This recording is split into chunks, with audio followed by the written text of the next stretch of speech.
So last Wednesday night, I got to lead the lesson at youth group because poor Bill and Danielle Shannon were still dealing with a lack of power and no running water. And so with Aaron DeVoe cracking us all up at the beginning with an awesome game, I get to sit down with the youth group and do a lesson on Ash Wednesday in the season of Lent that kicks off, our preparation for Easter. We talked a bit about the ancient Lenten practice of fasting as a way to center ourselves in preparation for the celebration of Easter. We prayed together, we received the mark of the cross in ashes on our foreheads, and as I drove Wyatt and Liam home, I thought to myself, I have honestly no idea what I'm going to give up for Lent this year. This ancient practice of fasting during Lent seems a bit ridiculous this year, if I'm going to be honest. After 11 months of giving up so much for the health and the safety of those that we love and those that we've never met before, spending the next 46 days fasting from even more in order to prepare myself emotionally and mentally and spiritually for the holiest day in the Christian calendar, it seemed like the opposite of what would get me ready for Easter this year. It just did. And I'm sure I'm not alone. I've had so many people tell me that they're just exhausted and empty. Christina texted me this Thursday and asked if I would write out the weekly email, the one that she always does such a great job of putting together for us. It's not something that I enjoy doing, but hey, I'm the pastor. This is the first week of Lent. So man, there's plenty to talk about. You may have noticed that there was no weekly email. I frankly just didn't have it this week. I'm tired. Like most of you, this has been an exhausting last year that's felt like a century. And I'm in need of being filled up and re-energized, not by another cup of coffee or an earlier bedtime or just a little bit more sugar to keep me going just a little bit longer, but I'm in need of an actual re-energizing. And so this year I'm doing what I always do when I need to make a wise decision. I'm following my wife's lead. She ordered this book a few weeks ago, and when it arrived in the mail, I asked her about it. And it turns out that she's not giving anything up for Lent this year. She's adding something. And this book is what she's committed to adding to her daily routine. So she wakes up and reads a bit, or she reads a little bit right before we go to bed. And so I'm doing that exact same thing. But I haven't actually told her that I'm going to be reading it. I'm sneaking it. When she's asleep, or when she's working, or when she's off on a rare target run that she almost never gets to go on, I sneak into our room and I snag it off of our bedside table. And then I try to put it exactly back in the same place so that she won't know that I'm actually reading it. Not because I feel guilty that, I'm reading her book or, copying her Lenten practice, but frankly, because it's fun. And I need all of the pointless, silly fun that I can get in life right now. And so as I was picking this up and reading it for the first time, I went through the introduction that the author does. It's a collection of a bunch of different prayers from different people, and so far it's pretty good. But this one section in the introduction caught me. Here's what it says. There is room for your whole self in prayer. You can bring your body to this altar, this place where you meet with God with words or with wordless knowing. You don't need to pretend that you aren't angry, that you aren't cynical or afraid, that you aren't feeling a bit hopeless or uncomfortable or envious or tired. That's how a lot of the Psalms came to be, after all. I believe that Scripture gives us a more fulsome and complete view of prayer than we were perhaps taught growing up. And so I wanted this book to show all of them.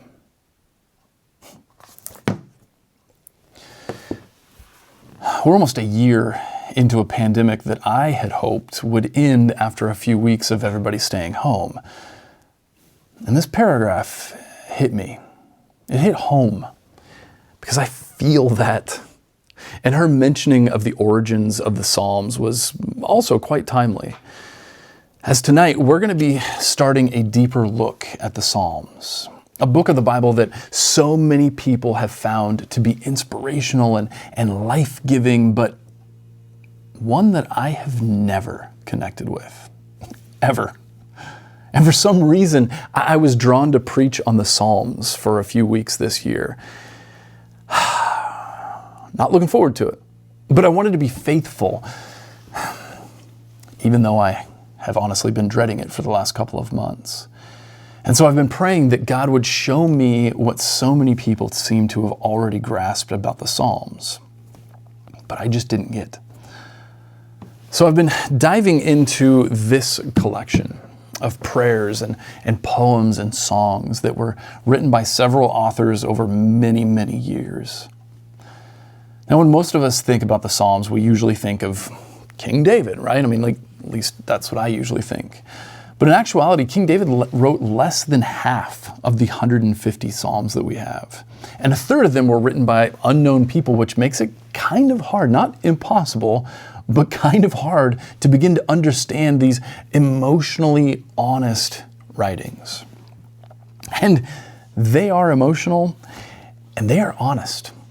Several of them are so honest, they'll probably make you cringe as you read them because of the author's anger and bitterness that just flows out onto these pages. Some of them will fill you with awe and appreciation for God, while others will probably bring you deep sadness and depression. But all of them are honest with where the author was when they were written. And that's kind of nice. Sometimes. So tonight I want to give you a quick look at this collection of poems and thoughts and prayers. It's actually divided not into one book like usually we think of, but most modern translations have them divided up into 5 different books.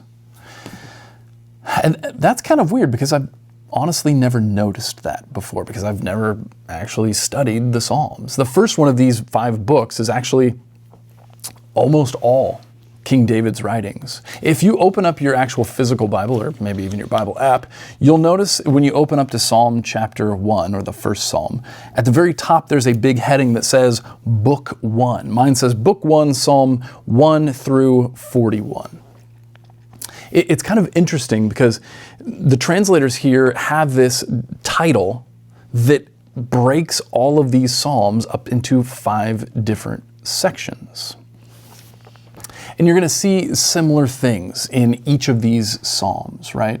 If you were to read them through in order as the original collectors of these Psalms wanted you to when they were collected first thousands of years ago, you'd notice that they fall into some repeating themes, specifically the importance of the Torah, right? The first 5 books of the Bible, known as the law or the teachings. That and the blessing and promise of God's Messiah, who will stamp out all evil and bring about the justice and the peace of God to the world at some point. The problem that the authors continually run into is that the people of God are constantly failing to follow God. And the world is just being wrecked because of the sin that we all fall into.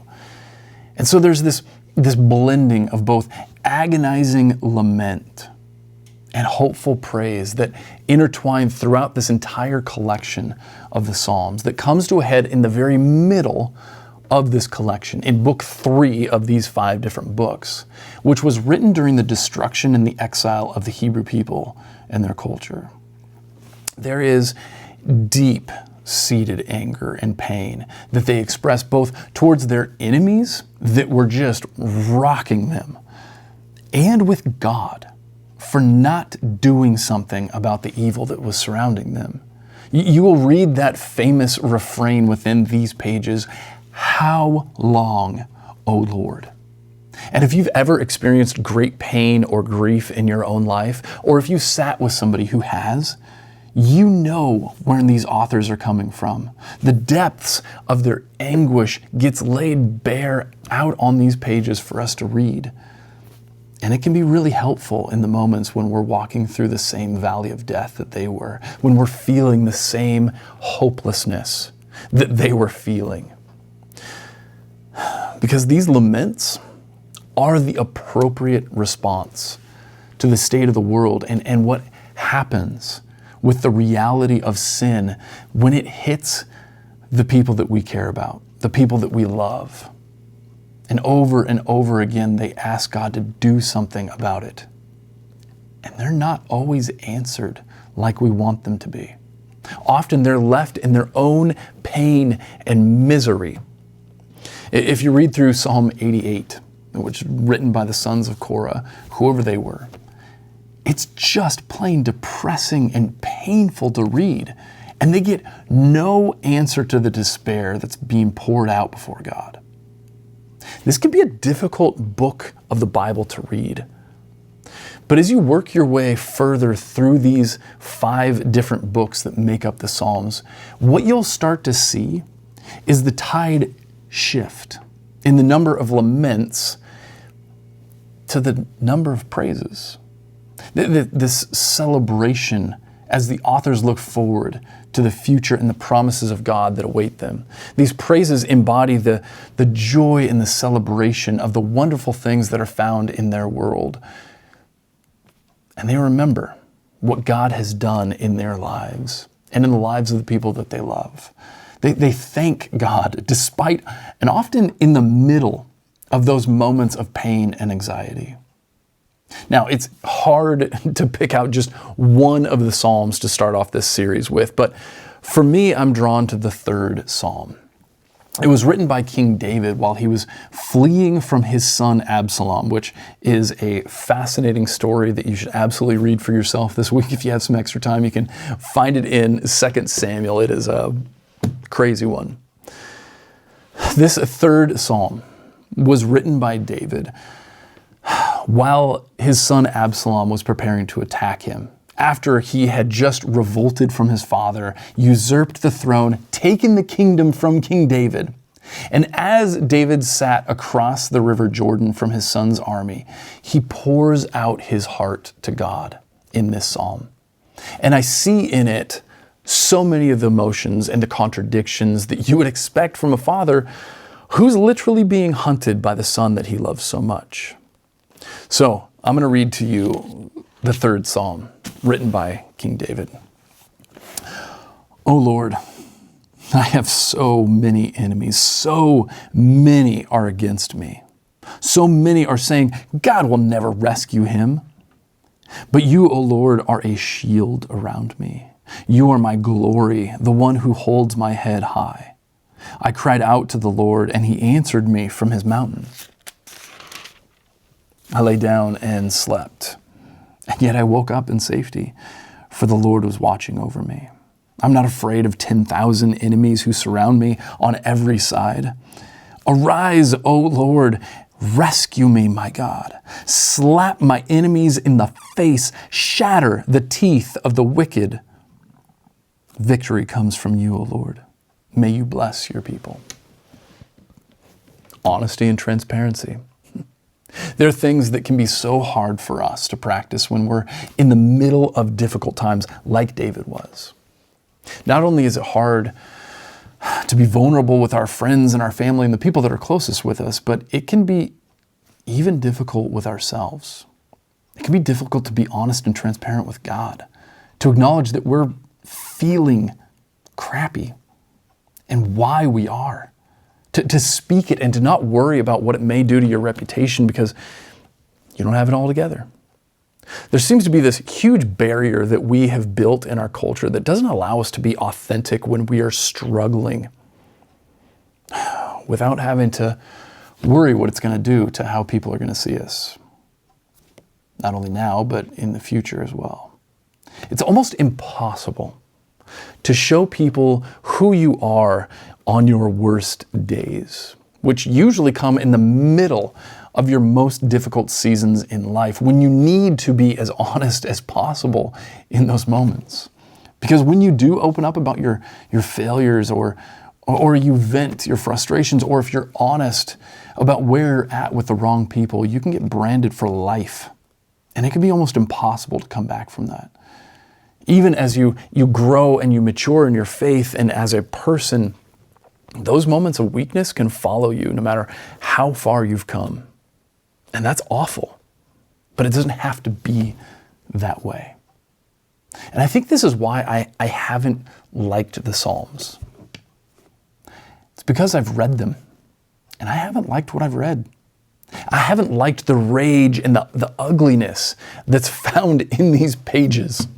So much of this book is exactly the opposite of what I see in Jesus. So much so that I just couldn't bring myself to read them with the same adoration and appreciation that people for centuries have been reading them with. I didn't get the warm fuzzies that everybody else did when they read through the Psalms. Frankly, I didn't want my Bible to contain the ugliness that I see in these Psalms. The blatant calls for butchery and death at the hands of God. It just made me want to tear these pages out and never have to think of them again. But then I would read the next Psalm or the one on the back of the page that I had just read that had been so ugly, and yet this next one was beautiful. And I wanted to tear that one out, but then it would mean getting rid of that beauty that was in the next one. It would seem to be the exact opposite of what I had just read, and it was so confusing. Ultimately, it's the very thing that kept me from loving these Psalms. That's actually why I think they're so loved. It's the honesty. It's the vulnerability of the authors to write out exactly what they're feeling and thinking and not hold back with God. And that honestly confused me. I had this idea that, like most of the Bible, that these were God's words to me, when in actuality, they're not. They're our words to God. And so, yeah, it's okay that there's so much anger because I get angry and I lose my cool. It's okay that these pages contain so much grief and sadness because we live in a world that's so broken and devoid of justice and righteousness that it's okay to call that out. In fact, it's good to call that out and to be honest with God that you're pissed that it's like this, that it shouldn't be. God, you need to show up. There's rage and frustration and bitterness and depression and lament in these Psalms because they're transparent and they're honest and they're vulnerable. They are the cries from the hearts of people who desperately need God to show up and be God. And yet they're also filled with the joy and the celebration and the adoration and wonder of people who have watched as God has shown up and done what only God can do. Sometimes gloriously miraculous, right? In ways that everybody gets to see and be thankful for. And sometimes they're in small, simple ways that only they know about. The book of Psalms is a complex and raw book that I'm just beginning to appreciate for what it actually is instead of what I wanted it to be.